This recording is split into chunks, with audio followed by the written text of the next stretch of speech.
interesting topic. But before I get into that, I got one of my how far did we go back? How I was far did thinking we about this go back? today, to be honest with you. I was thinking about this today.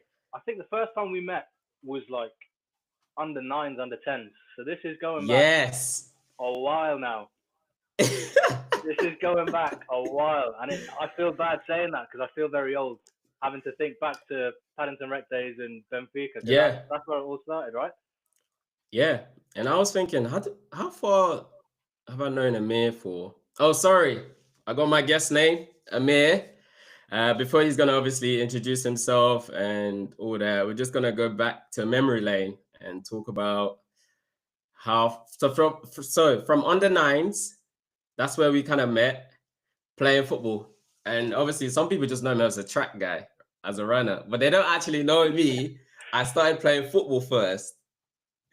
So it's just like when I meet people, they're like, oh, you're fast, you know. I'm like, bro, I got other things on the side, you know. You got some check on the side as well that no one knows about. Literally. So from under nines, and then we played. Was it Benfica? I We would were at say. Benfica together, so it was under nines, under tens, I think it was. I had my trial at QPR under 11s, Yes. which was primary Yes. school, and then Yes. Yes. I think we lost contact towards the end of primary school, and then went on Yes. to secondary school where we met again. So we ended up in You same met secondary again. school. Oh my Um, god. You know when I first met you, a second I was like, there's no way this guy's here. There's no way this guy is here. You know what? I just couldn't believe it. I was like, serious. what? He's actually here. It's My crazy how God. life works, huh? Bro, I was literally thinking about it today. Like, this guy's always been around whenever like I don't expect him. It's just like he just shows up like, hey, yo. It's me again. Sick, man. It's sick. But yeah, no, But it was yeah. secondary school. You were at QPR for that time, and then yeah, we both went separate ways. You went college, I'm guessing. I went college, uni, and Yeah. then we met again a couple of years ago. I think I was doing my masters at the time, Yeah. and then I Yeah. bumped into Yeah. you in South London, and then yeah, Yeah. we got Yeah. back in touch. I came down to watch one of your sessions, one of your track sessions, 12 Mm-hmm. months ago Mm-hmm. now, which is it seems like Mm-hmm. yesterday, but that was the last Mm-hmm. time I think I saw you in person. And Yeah. here we are. Yeah. That is sick. Yeah. Yeah. True. That is true, actually. So obviously, we're both very sporty people, head on, major experience in this game, sports industry. But I think in terms of your pathway, you've managed to really get deep into it, which for me, I'm just so like I'm so happy. I'm just like he's actually living the dream of like really, because I remember you used to talk about like you want to be a pro. Like you used to be 100%, like, man. That was yo, I want to be a pro. I want to be like, and I could literally when I used to watch you, I was like, yeah, he looks like a Fabregas to me. It's all about, you know what I mean? Slow the tempo spot on. down. You know, you don't need no pace. You don't need for you was more about the technique, how fast, Yeah, you know, outsmart your opponents, sorry. And yeah, yeah. for me, I was just like rapid. Just give me the ball, let me run. That's all I care about. Let me run and let me score. For real, genuinely, mate. That was genuinely how it was. But yeah, no, I think that's where things started for me. Like in terms of where I am now, I've kind of gone full circle. I've gone into different avenues, but always get drawn back into football in one capacity or another. Yeah. And that's where it all started. It was just that little boy with a dream to become a professional footballer, which obviously didn't materialize in the end. But you know, they say there's Mm-hmm. blessings in disguise, and things don't Yeah. work out the way you want them at all times, which is sometimes a good thing because you end up going down routes and paths in your life and meeting people and having all these experiences that you otherwise wouldn't have foreseen. So it's definitely been a journey that I wouldn't have seen myself ever going down, Mm-hmm. and one with Mm-hmm. a lot of kind of twists and turns along the way. But yeah, Yeah. we can jump into that in a minute. So yeah, you kind of touched on that. So how did the whole your career you're doing now, which is physio, if I'm correct? That's it. Yeah. Yeah, So which is how, yeah, just briefly on that, like how did it all start? Where did the interest start from? I know you traveled the world as well. I've seen a lot of stories on that. I say Australia, if I yeah. That's it, yeah. But yeah, how did it start, man? Yeah, So I think, yeah, fast forward after I'd kind of got to that stage of my life where I was like, look, football is highly unlikely. It's probably not going to happen. It was always one of my interests to stay in the game. I was always keen on, just keeping a healthy lifestyle, living like an athlete, trying to almost live that lifestyle without living that lifestyle in a way. And yeah, so I've had support from my parents all along that journey from yeah, playing, but also into like the educational route. They've always been very strong on you need to have an education behind you. You need to study hard, and that was something that they always kind of pushed even when I was playing. So I went yeah, to uni yeah. after I finished college, but this was quite late. So initially didn't want to go to uni. I was still at the age of 18, 19, like you know what, I could probably still make a name for Mm, myself in the game. Um, yeah, Eventually went to uni up in Leeds. Was there for 3 years. Done a degree in exercise science, which for me was an opportunity to kind of take a look behind the scenes as to what makes an athlete tick. And yeah, going back to when I was an academy player, like that was something that always interested me for very selfish and personal reasons. Like how can I get bigger, stronger? How can I get quicker? yeah. Um, what are the kind of foods that I need to eat in order to recover quicker so that I can go out and train again? So Mm-hmm. that's where I think the academic interest kind of came into my life. And then from there, I was like, well, this is quite a general degree. I need something a bit more specific that can bring me back into football. And for me, that was physiotherapy. It was the challenge and the complexity of never having 2 days the same, and the puzzle of having to work out why someone got injured in the first place, and being able to work with people and having that relationship and that rapport was a big appeal to me. So I Yeah. went from um, I went from doing my bachelor's straight into doing my master's in physio. So having done Okay. 5 years of university bounce, I was like, look, this is a lot of study, and Mm, I need to get a change of scenery, and started to look into options of like traveling, but also working abroad. And that's mm-hmm. probably one of my key interests outside of my professional life and my professional career is traveling. So Mm-hmm. Mm-hmm. one of my housemates at the time in uni went over to Australia for a year after our bachelors, and he was like, "Oh, you should come with." And I was like, "Now's not the right time. I need to do my masters because I know if I drop out of uni, Yeah. I won't go back to it." So yeah, it was always kind of that seed planted in my head that Australia just had this appeal to it. From a physio standpoint, it was leading the world in terms of research, big on sport, Mm-hmm. um, but also there was a big drive and a big demand for physio. So it kind of ticked all those boxes. The only thing that I didn't have at the time was experience. So I left uni, I went into private practice, um, was there for just under a year, and then went into academy football. So I was working with QPR, Yeah. and Yeah. That again was a was big move there. That was a was big there for move about there, a year. man. I was like, God, man, I'm proud of you, man. Like, man, you was working with the pros, man. I was so do, happy for you, man. do you know what it was? It was a Mm, massive wake up call because I hadn't been to the club in however many years. It was like at least 15 years, and everything had changed, but everything hadn't at the same time. Like it was yeah. the same personnel. You had the likes of Ozzy in the first team. You had the likes of Faisal in the first team. So like people that I'd grown up with, Yeah. and seeing them back again in that environment um, Yeah. was unbelievable.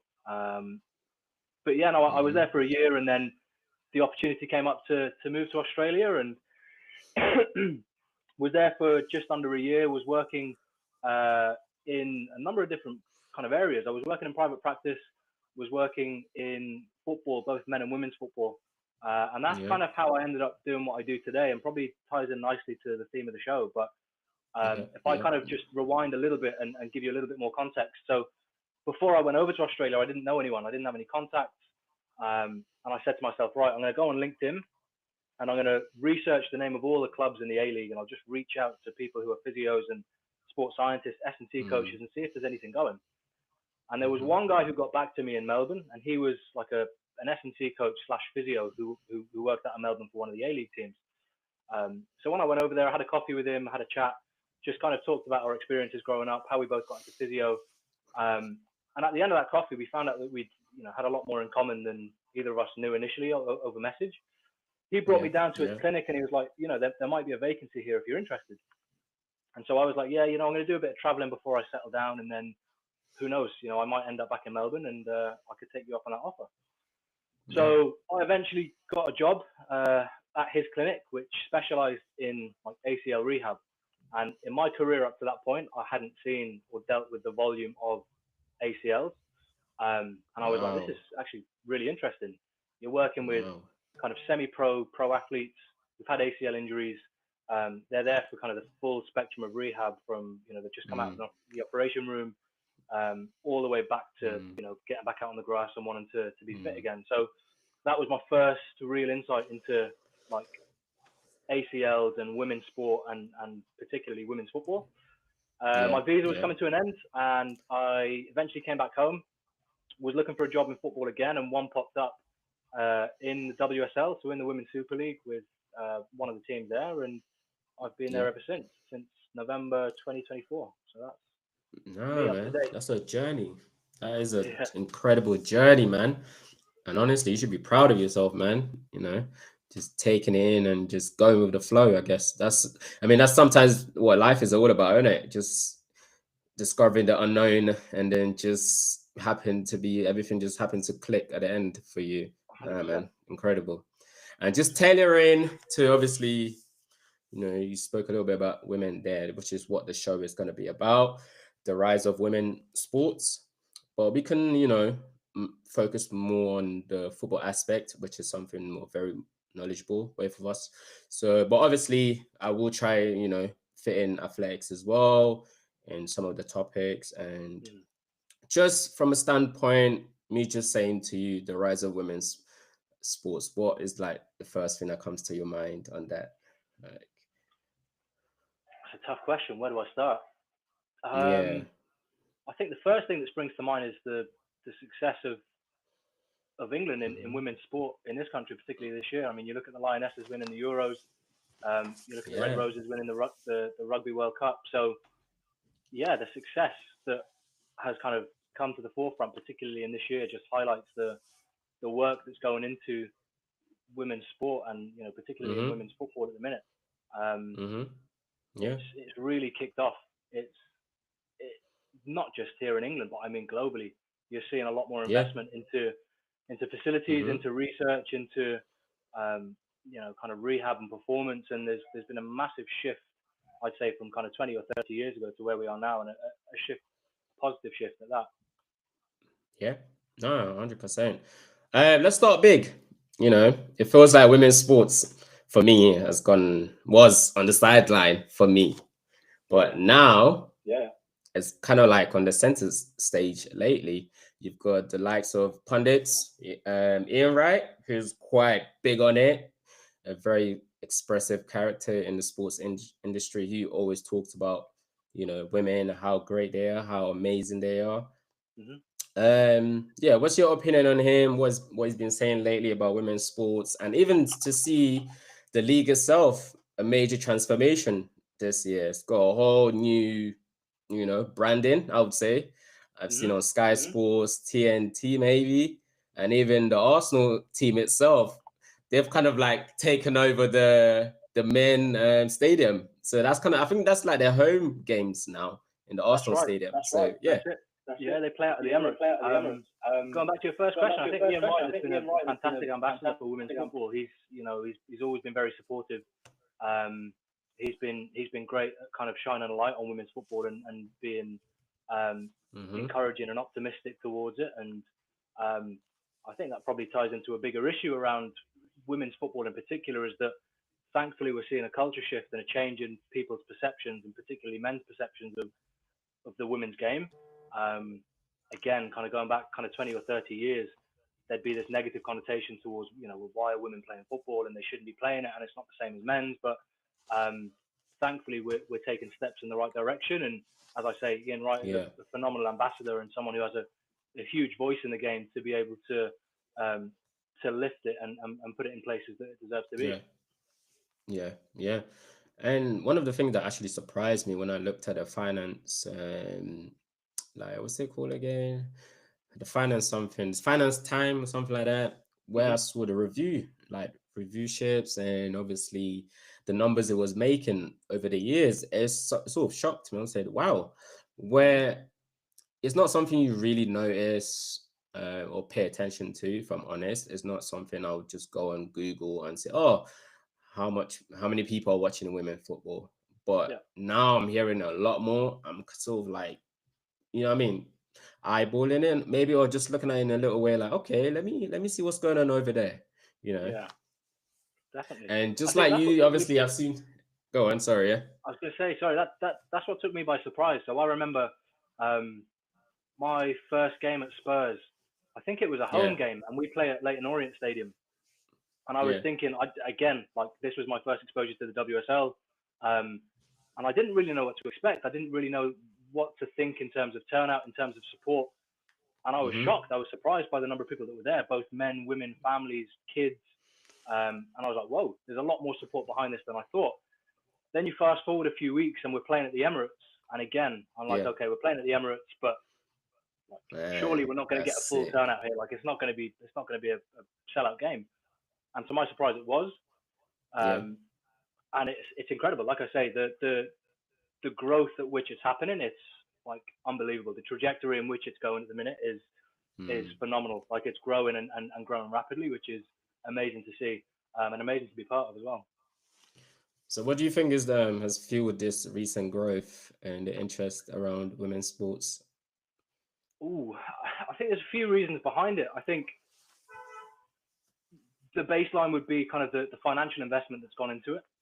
Um, Yeah, yeah, that then that kind of was, yeah, stems off into other avenues of media, and with media you get more reach and more platform mm, to essentially promote and boost kind of what you're doing.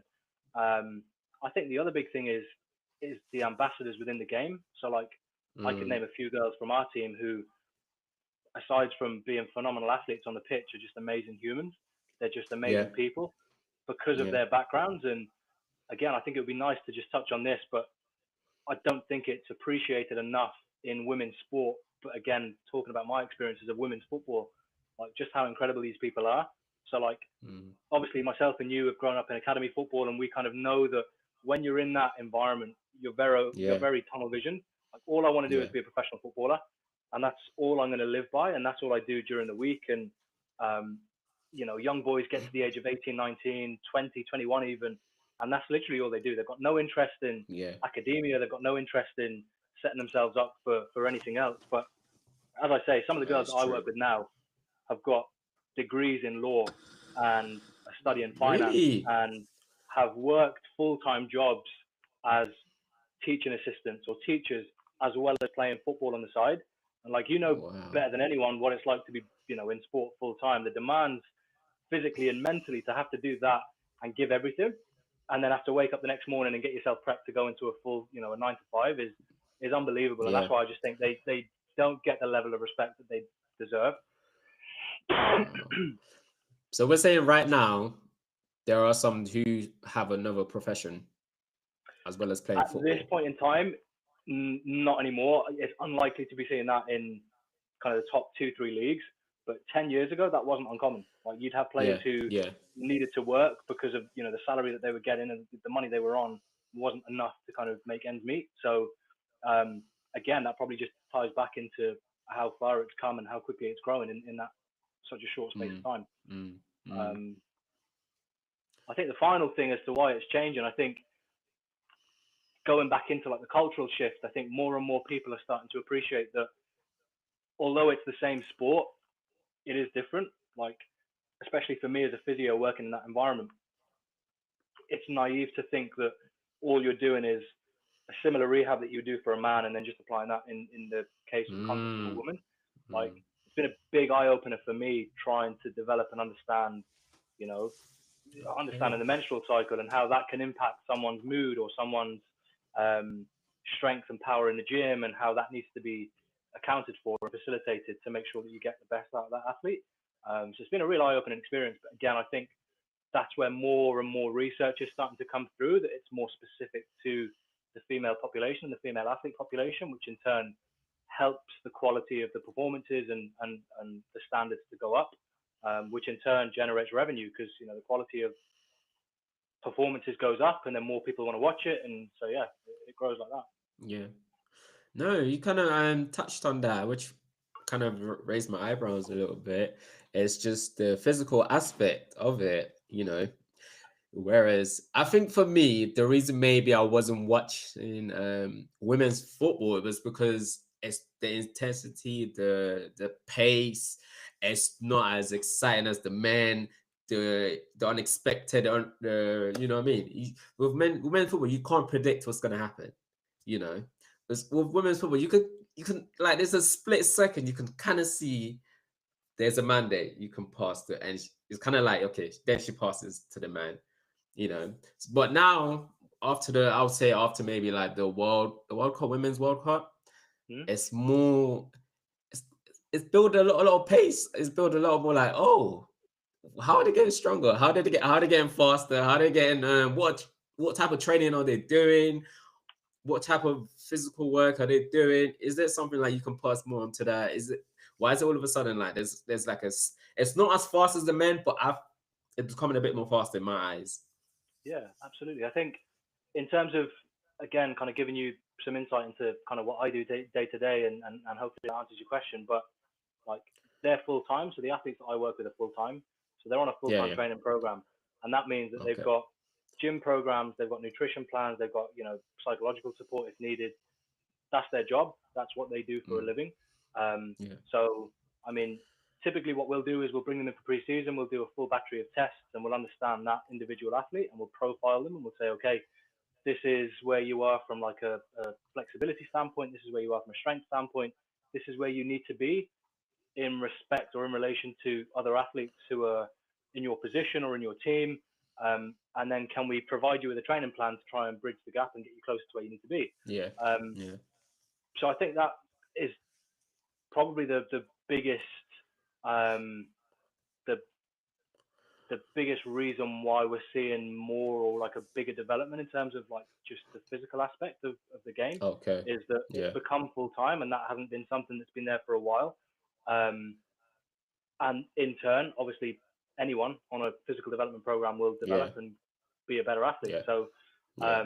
it's interesting you make that point, but again, it goes back to a wider issue of that cultural shift, right? Is 30 years ago, how many women's football teams were about? Like when we were growing up, I don't remember a team that was I, specifically set for yeah. girls and for Literally, women. I don't even remember coming across a female that said I played football. Genuinely, like, and that's Yeah. that's that's the thing.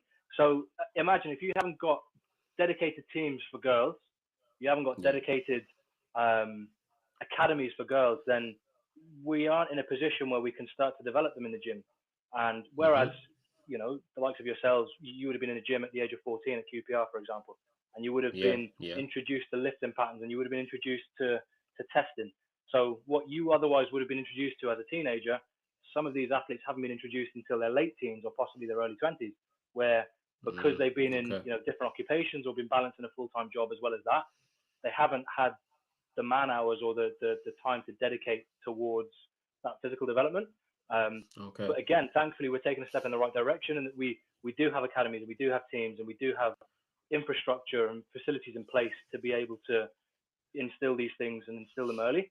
So hopefully, we'll Yeah. continue to see better athletes and stronger, more robust Yeah. athletes as as the years go on. So would you say in the next 5 to 10 years we could see the level of ability wise is gonna be like smashing through the roof in terms of skills, pace, agility, all of those, you know what I mean, that makes a footballer. Because right now we can see it. What's her name? Arsenal record hold. She's like 1 million. The boy her for from I Yeah, can't remember. Yeah. Her first goal, which was took me by surprise. yeah, So yeah. So I can see honestly, I can see a big positive in terms of like just the game of the women just developing to a place where it's almost as exciting or even more exciting than the men. You yeah, know. 100%. I do think so. I do think in the next 5 to 10 years there'll be there'll be an even bigger shift, and you'll have, Yeah. as I say, stronger and more robust athletes, and you'll have the next generation who have had the opportunity from their teenage years to be able to start that physical development process. Yeah. And we'll start to see them come through into the first teams, and it'll be really exciting to watch. Just for Yeah. context, by the way, again, to maybe address a misconception, when we talk about the difference between men and women's football, it's very easy to compare men and women and to go, Of right, like, course. it's very easy for us to say, like, this person is objectively stronger than that person. The intricacy lies in my job in particular is where we don't compare somebody like with absolute values. And what that means is I would never say, okay, what's the you know biggest amount of force or the biggest weight that you can lift in a gym, because that doesn't give me a proper understanding of how strong that athlete is. Now, Yeah. what we do is we'll say, what's the biggest amount of weight that you can lift in relation to your body weight? So let's use me and you as an example, right? Let's say that we both, or you weigh 86 kilos, just as an example, and I weigh 80 kilos, right? If we both have the same back squat, we both do the same weight on the back squat. I'm stronger than you are, even though it's the same weight that we lift. Because I'm lighter than you, it's actually more effort for me to be able to lift that same weight, if that makes sense. Yeah. Yeah. Yeah. So if we're looking Exactly. at women's, if we're looking at the women's, me going back to some of them preseason testing scores that we would have done or we would have collected, like some of these girls are producing 3.5 times body weight in their quads. I've done Wow. that same test. I'm producing like 2.93 times body weight in my quads. So on paper, they're Wow. stronger than me. And this is Wow, what I mean. man. Again, it's a big misconception that we're like, oh, men are stronger than women. If you look at it in terms of just raw numbers, Yeah. yes, maybe. But if you look at it in terms of percentage of body weight, they've got lighter body masses. On average, they've got a lighter body mass, but Yeah. they're still getting really strong outputs.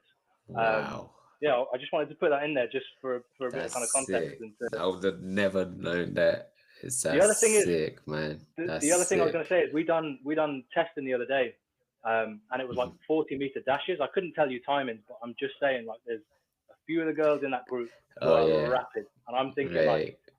I would pull a hammy just trying to keep up with them. They're that quick. Um, like they would, yeah, they would do some Yeah, serious damage in track mate. events. I've seen Rapid, trust me. I've seen Rapid. I've gone to track meet and I've seen wow. I've just You know better yeah, than anyone, yeah. incredible, man. Incredible. Incredible. Women are incredible, honestly. Very I feel like we underestimate them, but yeah, literally. Obviously, despite all of the progress, what are some of the challenges that still exist for women Oh, in sports? that's a What would you that's a say? great question. Um, I still think there's a long way to go with regards to that culture shift. And Okay. Yeah. one of them primary reasons I think is going back to what we were talking about there is like comparison, right? Is Yeah. when in any other walk of life would we compare men and women? But it seems to be a recurring theme is like, oh, the women's game on the surface isn't like the men's because it doesn't draw in the same, viewing or audiences, or it isn't like you were saying there, it isn't the same pace or intensity, which I would probably argue against. Um, Yeah. but just that mindset, which I think holds things back. And then other things such as infrastructure and facilities. Like I'll give you an example. When I was working out in Australia, I was working for the same club, but the men's first team and the women's first team, who trained on different days and they played on different days, so I could work across both. Now, for the men's first team, we had an S&C coach. So the S&C coach would be doing GPS, looking at their metrics throughout the week, making sure no, players weren't going too high or too low with regards to their training. Um, he would do warm ups with them. He'd do cool downs with them. He'd be doing conditioning with them to make sure that they were ready to hit the ground running when it came to the season. Now, you flip that around and look at the women's setup and the women's facilities, they just didn't have the funding for it. So Yeah. you've got the coach who's putting on warm ups, who's doing cool downs, who's doing conditioning sessions, and all he knows is what he learned growing up, which is you just go for laps. There's no ball involved, just go for laps and then do some sprints. And that's all you need to do for conditioning. And like everyone would do the Hmm. same cookie cutter approach and the same kind of prescription, which is not how it should be. Um, Yeah. and then I think back to like a match day. So a match day, for example, the S&C coach would be on the timer, right? He'd be on his watch and he'd say, right, in 15 minutes, we're going to get 3 players off the bench to just go and get warm. Whereas in the Hmm. women's first team, which was at the same club, they would literally be peeled off the bench after having sat there for half an hour, 35 minutes, shivering cold, and then be sent straight on. and told, right, I want you to go and What? press, go win the ball, go into like a full pelt sprint, and then we wonder why they, break down or get injured. Is because of Yeah. that lack of coaching. It's because of that lack of education and the lack of funding that goes into the support staff that are needed to be able to kind of optimize the performance side of things. Mm-hmm. That's definitely been a big challenge. I mean, in my current role, without going into too many details, it's like facilities wise, we don't have the same facilities as the men's first team, so we often have to Mm-hmm. share, but at Mm-hmm. the expense of them.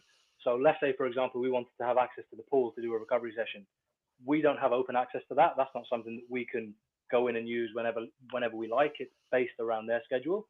Um, you know, different pieces of equipment in the gym sizes. We've got quite a congested gym, which is short on space, and you have to think there's 20 players in there at any given moment to try and do, their Mm-hmm. preparation for pitch and stuff, and it can get really, really tight and cramped. Whereas on the men's side, you've got this open floor plan with, you know, squat racks, Yeah. Yeah. for State of three the or four art. people to kind of, yeah, there's a big Yeah. difference in terms of that. Yeah. Nah, we need to invest more into little things like this because that's the only way it's gonna improve and get better.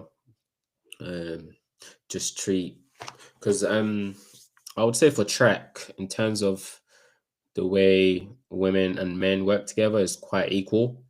Okay. And obviously, yeah, when I look at other sports like not just football, basketball, they're treated differently, So I think we need to use that way of the track structure to all sports, regardless if it's, I mean, popular in men or popular in, women. So I think we Mm. need that kind of structure. And probably track and field is a great example for that, Mm. especially when you go watch a track show or stadium, or I don't know if you've ever been to the Diamond League in I think that would be a great perspective for you in terms of just seeing how everyone gets treated equally. But I Mm. do want to touch on revenue though. This gives me a nice leeway on into that. Um, I don't know if you have any insight, infos. Might be something that you might have signed a DND. I don't know. Yeah. That's definitely not my area of expertise, to be honest with you. But First, yeah. the one thing I will say on that is, you might have come across the team London City Lionesses, um, Okay. Yeah. and Yeah. they're owned by a lady who also has investments in a team in France and a team over in the States, and she recently announced the expansion of their training ground, their training facilities in London, which is Hmm. unbelievable. Like it would probably be on par with like Championship clubs or Premier League clubs in terms of the facilities that they Wow. have. Wow. But again, that's a massive source of revenue for them. If international teams come over, they'd be able to hire out them facilities and to be able to use them and to train at them. Um, I know Wow. there's one team in the WSL currently who've also put a massive investment into expanding their training facilities, and um, nothing's been released just yet. But when it does, I think it will take a lot of people by surprise because it's, again, I've seen kind of the blueprints of what's to come, and it looks unbelievable. Yeah. Which again will be another huge source of income and revenue for the club on that front. That's sick, man. No, man, that's sick. Man, I've got so much knowledge already, man. I'm actually gonna be looking out for a lot of the women's game now. Just, and even try come down to one of the games and watch. Honestly, 100%. I'm I'll get you some actually tickets. like, I'll sort you out. yeah, man. Yeah, please, man. Because I've just, you know why I'm thinking like this. I'm thinking like this because if I get a daughter, I want her to be involved, express herself in the sports, and just go for it. You know, and that me just looking at women's football is just like, wow, this is incredible. This is literally incredible. It's funny you Is that mentioned that. something you think about sometimes, or 100%. Absolutely. I've got a 4 year old niece as well, and she, yeah, like you were saying there, like I reflect and I think, imagine someone told her she couldn't do what she enjoys doing. Like imagine for yeah, whatever reason someone's like, oh, and she enjoys playing football, by the way. She's not very good. She just kind of kicks the ball yeah, around and runs after it. But I think because it's a family member, because it's someone so close, you look at it and you think, well, why should they be, why should they have Yeah. any barriers in place that I didn't have growing up? No one told me that I couldn't play a sport that I wanted to. There was nothing in the way of me doing what I enjoyed doing, and I'd hate to see something like that in her path if she wanted to go down and pursue a Yeah. particular sport, or wanted to kind of take up football and join a team at like a grassroots level. I'd like to think that the world we live in now has changed, and that there shouldn't be Hmm. barriers, or there shouldn't be anyone Exactly. um, kind of Yeah. looking at people differently because they decide to go down that avenue. I agree. 100% agree. I agree. On the grass route, just before we end, you can just give me like a little, I don't know, what's the setup like? At what age do they start the football? Because for men, or it's quite early. Get get out by what, 5 years old, 4 years old, if you're even lucky. No, my son is getting earlier. I'm seeing kids who can't Yeah. even walk yet. They're crawling after balls now. These parents Yeah. are getting crazy. They're trying to get their kids signed by the age of 4 or something like that. Yeah. The world we live in is You crazy. already know what I'm talking about. So, at what They're age going does through this the start for hurdles like women? on all Because fours. Madness. oh man, I'm seeing like, is it 16? Because I don't know. Is this 16 they start maybe, or I don't know. How Um, does it work? the I think grassroots. I think there's teams that start at kind of the age of 5 and 6. I think in the that kind of foundation phase, I believe they're mixed. I believe they've got mixed, Okay. boys and girls, and they kind of just learn the fundamentals of football and just socialize and play games and have fun. I couldn't tell you exactly. It's a good question, but I couldn't tell you exactly. I'd want to say maybe 10, 9, 10 is when they start to kind of branch off and Yeah. have their own teams. Um, but I know from like an academy standpoint, the academy system is not the same as it is on the boys' side. Like the club that I'm at now, we've got academy boys who are signed from the age of 8 and 9, and that's the youngest age Yeah. group that are at the club. Yeah. Um, Yeah. and unfortunately, the same can't be said for the girls. Like we don't have academy age groups to facilitate or to support under 8s or 9s. I think Mm-hmm. the youngest age group we have at the minute is under 14s. So we've still got a long way to go on that front, but compared to where it was, it's definitely improving and definitely going in the right direction. No, man, this is a great chat, man. Man, we could go on forever, man. Trust me, we can go on forever. But just to save time on this, might be a part two. And I was hoping to invite a female guest as well, but she's a busy woman. But I know definitely we'll try and invite her next time. But definitely, man, it's been a great chat. Any last words you want to put in on the channel? You wanna any Uh, gems, just any future plans, you know? just keep supporting the women's game. Yeah, just go down to a game, support your local team, go down and watch, and just get behind them. I know Yeah. how much it means to the players. I know how much it means to little girls to see their idols on the television playing football, and for them to look up to them and say, what, that could one day be me. Um, Mm, just as myself and you, when we were growing up, would look at our idols on the television and go, I'd love to be that one mm-hmm. day. I think Yeah, yeah. girls should also have that opportunity to watch their idols on the television and go, I aspire to be like that one day. So I think we just need to continue to support our girls and boys as well, but just creating that equal platform for people to do what they like doing and to enjoy the process. Yeah, man. And you as well, man. Give props to you, man. You're doing a great job already, man. Like, Appreciate that, man. I know it's not easy, like, going into an environment like that and putting some belief that you can be as good as them, you know, and giving them that kind of like encouragement. Now, props to you as well, man. You're doing Appreciate a that. great job. You don't know that, but honestly, you are. Yeah. Appreciate Props that. to you as well, man. Yeah. But Excellent. that's it, man. We're closing off. Just unplug. You know how we do it here. Up and coming channel.